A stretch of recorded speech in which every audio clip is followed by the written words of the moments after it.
A gente tava junto já há 2 anos e a gente descobriu que estávamos grávidos. Por estar em meio de uma pandemia, ela foi afastada do trabalho e mesmo tendo uma série de cuidados, ela Contraiu Covid. contraiu Covid. Covid era um vírus novo, então a gente não sabia de fato o que poderia acontecer. O maior risco que a gente descobriu era do colo do útero se abrir. E foi exatamente o que aconteceu. No final do 6º mês, eu comecei a sentir contrações, um pequeno sangramento. Corremos ao hospital e descobrimos que Dan estava chegando, pesando 940 gramas. Um bebê prematuro extremo.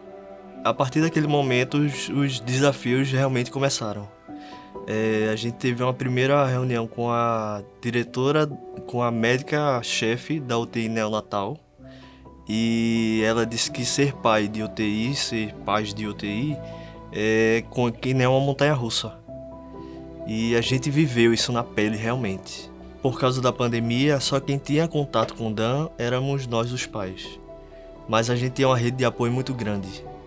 Tínhamos nossa família em si próxima, que dava aquele suporte diário, mas também a gente tinha as igrejas, os amigos.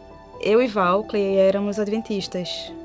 Na juventude nos afastamos da igreja, não nos conhecíamos e de alguma forma, muito tempo depois, Deus nos uniu as nossas vidas. Foi devido a todo o desafio que a gente viveu com a vinda dele prematura que a gente se reaproximou de Deus.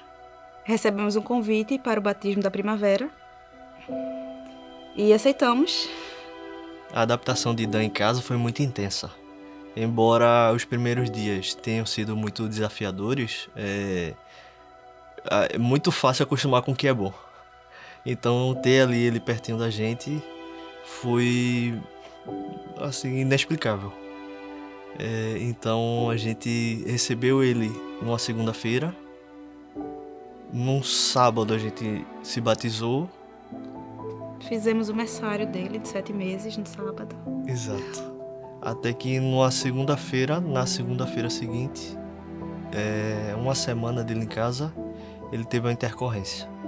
A gente não esperava voltar nem tão cedo para o hospital. Foram dias ainda mais difíceis e depois de longos dias internado, perdemos Dan. Apesar de toda a dificuldade que era a situação, era claro pra gente que Deus estava do lado da gente. Na verdade, ele, em todo o processo, nunca nos abandonou. Mesmo tão pequeno, eu não tenho dúvidas que Dan foi um instrumento de Deus para que hoje a gente estivesse nos braços dele. A gente não vê a hora de encontrar face a face o nosso mestre e receber Dan de volta.